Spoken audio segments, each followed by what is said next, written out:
Jr., President of the United States. I request protocol to escort His Excellency R. Biden. The Assembly will hear an address from His Excellency Joseph R. Biden, Jr., President of the United States. I request protocol to escort His Excellency.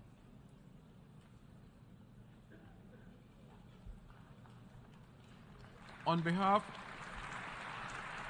of the General Assembly, I have the honor to welcome His Excellency Joseph R. Biden, Jr., President of the United States of America, and I invite him to address the Assembly. Mr. President, Mr. Secretary General, my fellow leaders, about a week ago, I stood on the other side of the world, in Vietnam, on soil once bloody with war. And I met a small group of veterans, Americans and Vietnamese, who witnessed, and I watched the exchange of personal artifacts from that war, identification cards and a diary. It was deeply moving to see the reaction of the Vietnamese and American soldiers. Culmination of 50 years of hard work on both sides to address the painful legacies of war and to choose to work together toward peace and a better future. Nothing about that journey was inevitable. For decades, it would have been unthinkable for an American president to stand in Hanoi alongside a Vietnamese leader and announce a mutual commitment to the highest level of country's partnership. But it's a powerful reminder that our history need not dictate our future. With the concerted leadership and careful effort, adversaries can become partners. Overwhelming challenges can be resolved, and deep wounds can heal. So let us never forget that. When we choose to stand together and recognize the common hopes that bind all humanity, we hold our hands the power to bend that arc of history.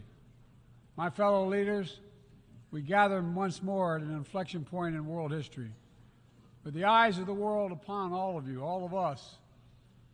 As President of the United States, I understand the duty my country has to lead in this critical moment, to work with countries in every region, linking them in common cause, to join together with partners who share a common vision of the future of the world, where our children do not go hungry and everyone has access to quality health care, where workers are empowered and our environment is protected, where entrepreneurs and innovators everywhere can access opportunity everywhere, where conflicts are resolved peacefully and countries can chart their own course. The United States seeks a more secure, more prosperous, more equitable world for all people, because we know our future is bound to yours. Let me repeat that again. We know our future is bound to yours. And no nation can meet the challenges of today alone. The generations that preceded us organized this body, the United Nations, and built international financial institutions and multilateral and regional bodies to help take on the challenges of their time. It wasn't always perfect. But working together, the world made some remarkable and undeniable progress that improved the lives of all people. We avoided the renewal of global conflict while lifting more than 1 billion people out of extreme poverty. We together expanded access to education for millions of children. We saved tens of millions of lives that would have otherwise been lost to preventable and treatable diseases like measles, malaria, tuberculosis. HIV/AIDS infections and deaths plummeted, in no small part because of PEPFAR's work in more than 55 countries, saving more than 25 million lives. It's a profound testament to what we can achieve when we act together, when we take on tough challenges, and an admonition for all of us to urgently accelerate our progress so that no one's left behind, because too many people are being left behind.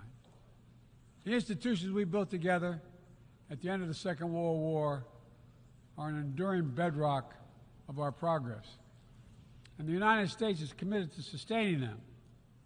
And this year, we're proud to rejoin UNESCO. We also recognize that to meet the new challenges of our decades-old institutions and approaches, they must be updated to keep peace with the world. We have to bring in more leadership and capability that exists everywhere, especially from regions that have not always been fully included. We have to grapple with the challenges that are more connected and more complex. And we have to make sure we're delivering for people everywhere, not just somewhere, everywhere. Simply put, the 21st century results are badly needed. They're needed to move us along. That starts with the United Nations, starts right here in this room. In my address to this body last year, I announced the United States will support expanding the Security Council, increasing the number of permanent and non-permanent members. The United States has undertaken serious consultation with many member states and will continue to do our part to push more reform efforts forward, look for points of common ground, and make progress in the year ahead. We need to be able to break the gridlock that too often stymies progress and blocks consensus on the Council. We need more voices, more perspectives at the table. The United Nations must continue to preserve peace, prevent conflict, and alleviate human suffering. And we embrace nations stepping up to lead in new ways and to seek new breakthroughs on hard issues. For example, on Haiti, the Caribbean community is facilitating a dialogue among Haitian society. I thank President Ruto of Kenya. I thank him for his willingness to serve as the lead nation of a UN-backed security support mission. I call on the Security Council to authorize this mission now. The people of Haiti cannot wait much longer. The United States is working across the board to make global institutions more responsive, more effective, and more inclusive. For example, we've taken significant steps to reform and scale up the World Bank, expanding its financing to low and middle-income countries so it can help boost progress toward meeting the Sustainable Development Goals and better address interconnected challenges like climate change and fragility. Under the new president of the World Bank, change is already taking root. Last month, I asked the United States Congress for additional funds to expand World Bank financing by $25 billion. And at the G20, we rallied the major economies of the world to mobilize even more funding. Collectively, we can deliver a transformational boost to World Bank lending. And because the multilateral development banks are among the best tools we have for mobilizing transparent, high-quality investment in developing countries, reforming these institutions can be a game changer. Similarly, we proposed making sure developing countries have a strong voice and representation at the International Monetary Fund.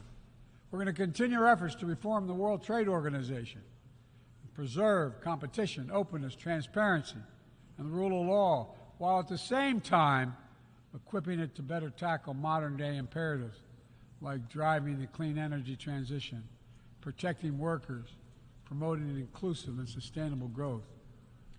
And this month, we strengthened the G20 as a vital forum, welcoming the African Union as a permanent member. By upgrading and strengthening our institutions, that's only half of the picture. We must also forge new partnerships, confront new challenges. Emerging technologies such as artificial intelligence hold both enormous potential and enormous peril. We need to be sure they are used as tools of opportunity, not as weapons of oppression. Together with leaders around the world, the United States is working to strengthen rules and policies so AI technologies are safe before they're released to the public. To make sure we govern this technology, not the other way around, having it govern us. And I'm committed to working through this institution and other international bodies and directly with leaders around the world, including our competitors, to ensure we harness the power of artificial intelligence for good while protecting our citizens from its most profound risk. It's going to take all of us. I've been working on this for a while, as many of you have. It's going to take all of us to get this right. In every region of the world, the United States is mobilizing strong alliances, versatile partnerships, common purpose, collective action to bring new approaches to our shared challenges. Here in the Western Hemisphere, we united 21 nations in support of the Los Angeles Declaration on Migration and Protection, launching a region-wide approach to a region-wide challenge to better uphold laws and protect the rights of migrants.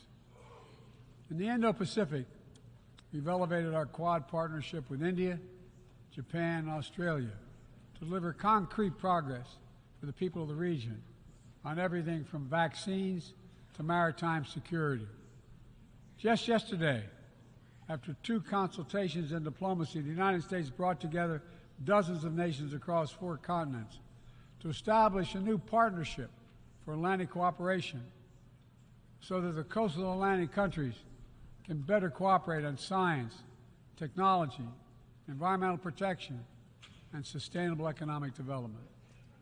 We brought together nearly 100 countries in a global coalition to counter fentanyl and synthetic drugs to reduce the human cost of this affliction, and it is real. And as the nature of the terrorist threats evolve and the geography expands to new places, we're working with our partners to bring capabilities to bear to disrupt plotting, degrade networks, and protect all of our people. Additionally, we convened the Summit for Democracy to strengthen democratic institutions, root out corruption, and reject political violence. And in this moment where democratically elected governments have been toppled in quick succession in West and Central Africa, we're reminded that this work is as urgent and important as ever. We stand with the African Union and ECOWAS and other regional bodies to support constitutional rule. We will not retreat from the values that make us strong.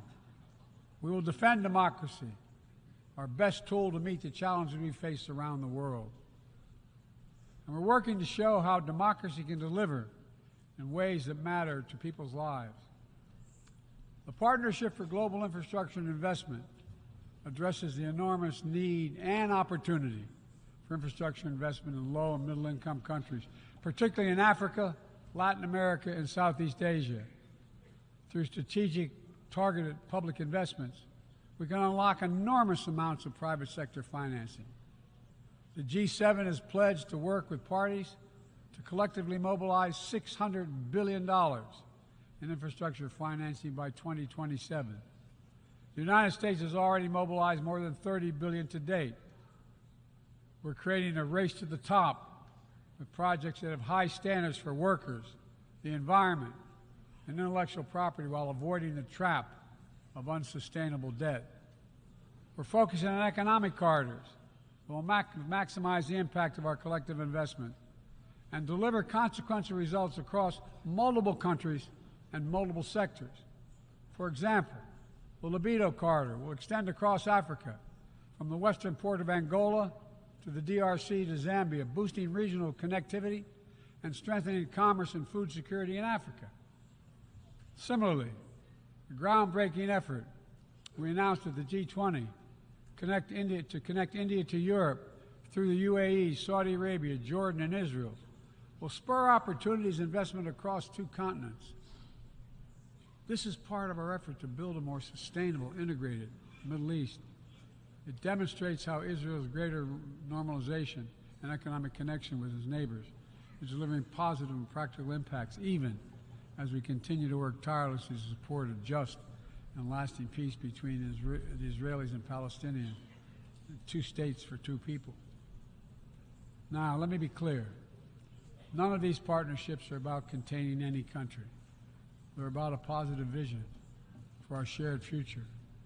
When it comes to China, I want to be clear and consistent.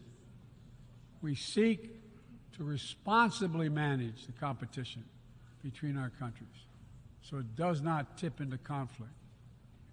I've said we are for de-risking, not decoupling with China.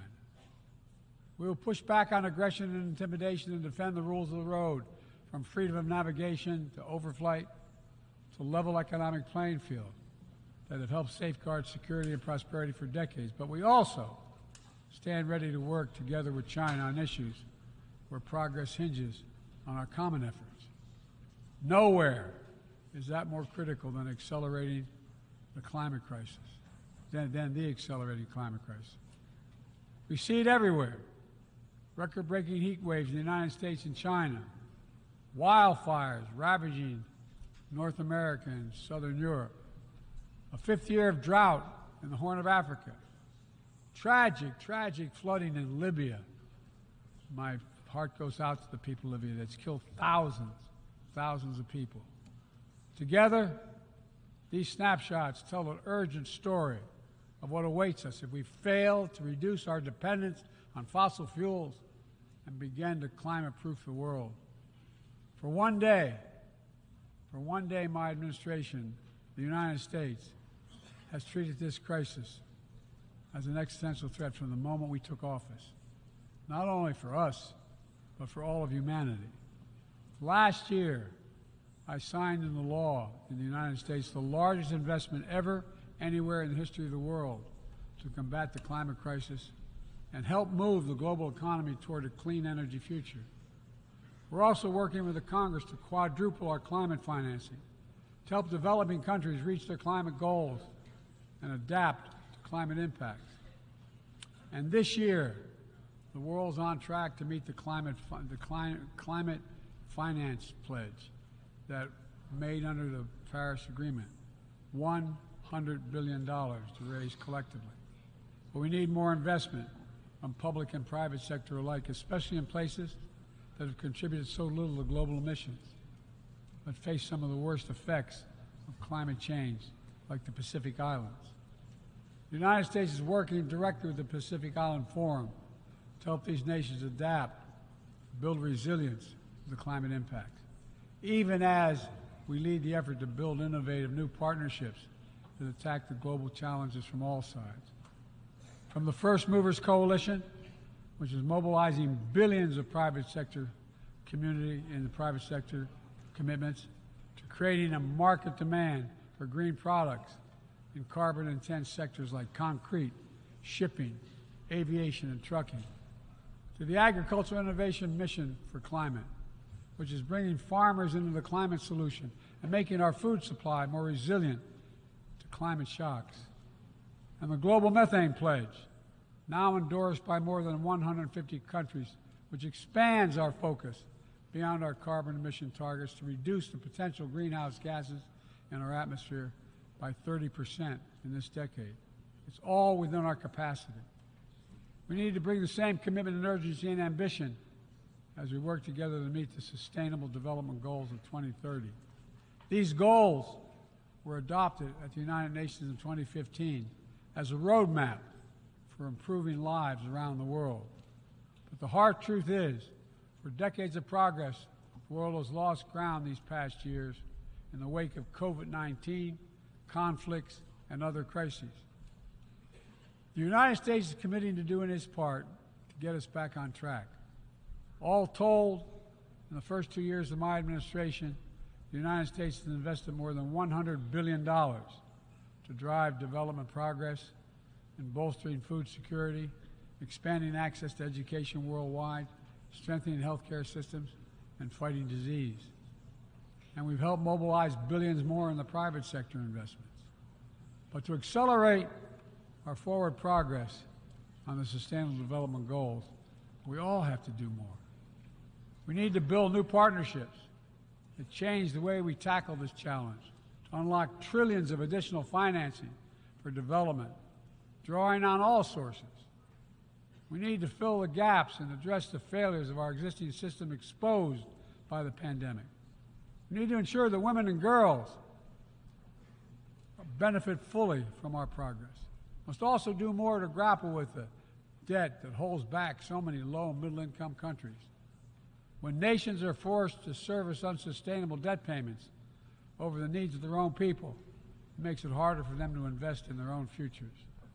And as we work together to recover from global shocks, the United States will also continue to be the largest single country donor of humanitarian assistance at this moment of unparalleled need in the world. Folks, cooperation, partnership, these are the keys to progress on the challenges that affect us all, and the baseline for responsible global leadership. We don't need to agree on everything to keep moving forward on issues like arms control, a cornerstone of international security. After more than 50 years of progress under the Non-Proliferation Treaty, Russia is shredding long-standing arms control agreements, including announcing the suspension of the New START and withdrawing from the Conventional Forces in Europe Treaty.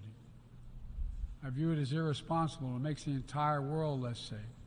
The United States is going to continue to pursue good faith efforts to reduce the threat of weapons of mass destruction and lead by example, no matter what else is happening in the world.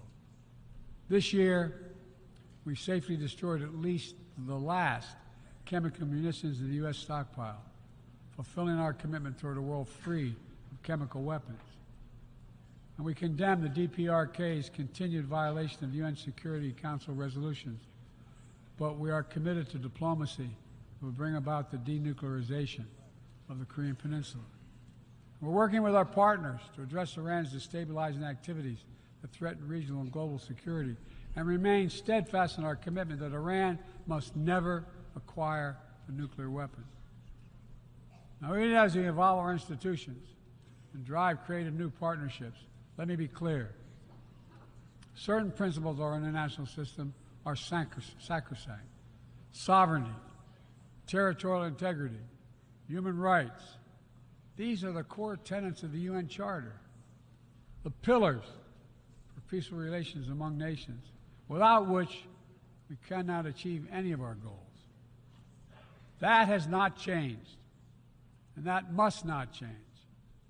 Yet, for the second year in a row, this gathering, dedicated to peaceful resolution of conflicts, is darkened by the shadow of war. An illegal war of conquest brought without provocation by Russia against its neighbor Ukraine. Like every nation in the world, the United States wants this war to end. No nation wants this war to end more than Ukraine. And we strongly support Ukraine in its efforts to bring about a diplomatic resolution that delivers just and lasting peace. But Russia alone bears responsibility for this war. Russia alone has the power to end this war immediately.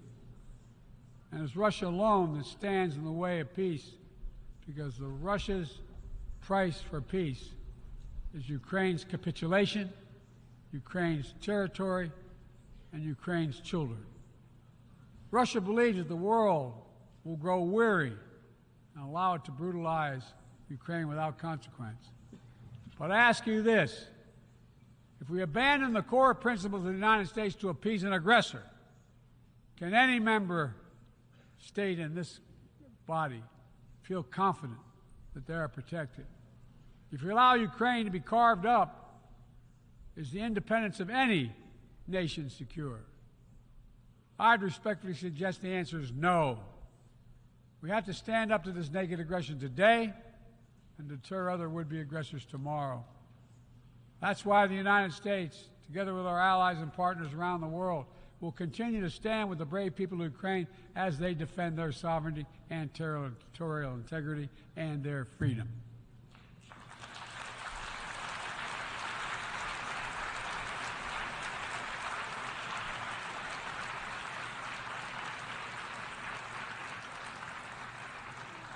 It's not only an investment in Ukraine's future, but in the future of every country that seeks a world governed by basic rules that apply equally to all nations and uphold the rights of every nation, no matter how big or small.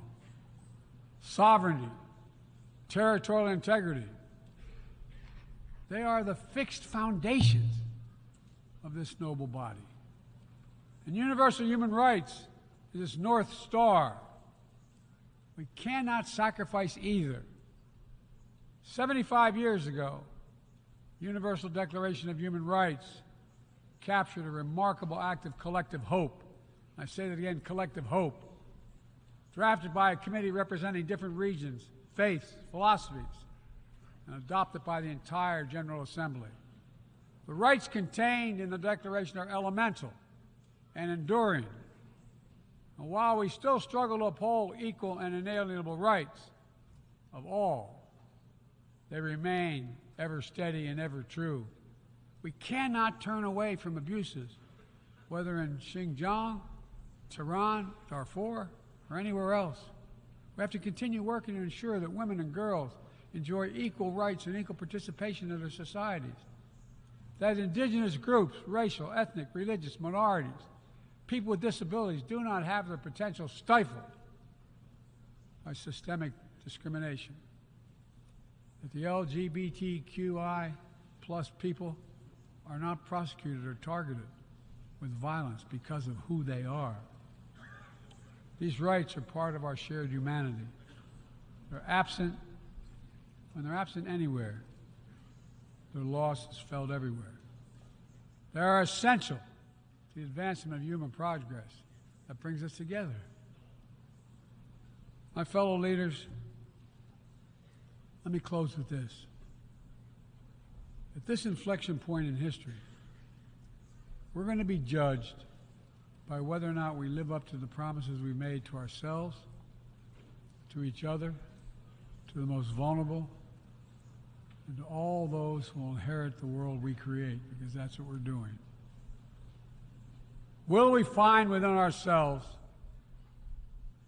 the courage to do what must be done, to preserve the planet, to protect human dignity, to provide opportunity for people everywhere, and to defend the tenets of the United Nations? There can only be one answer to that question.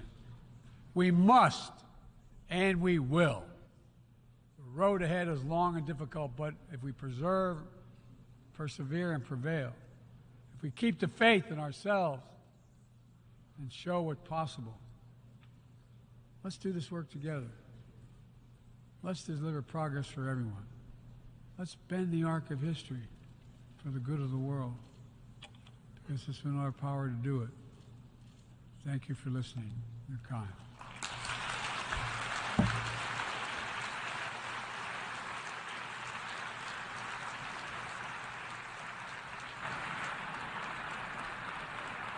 On behalf of the Assembly, I wish to thank the President of the United States of America for the statement just made, and I request protocol to escort His Excellency.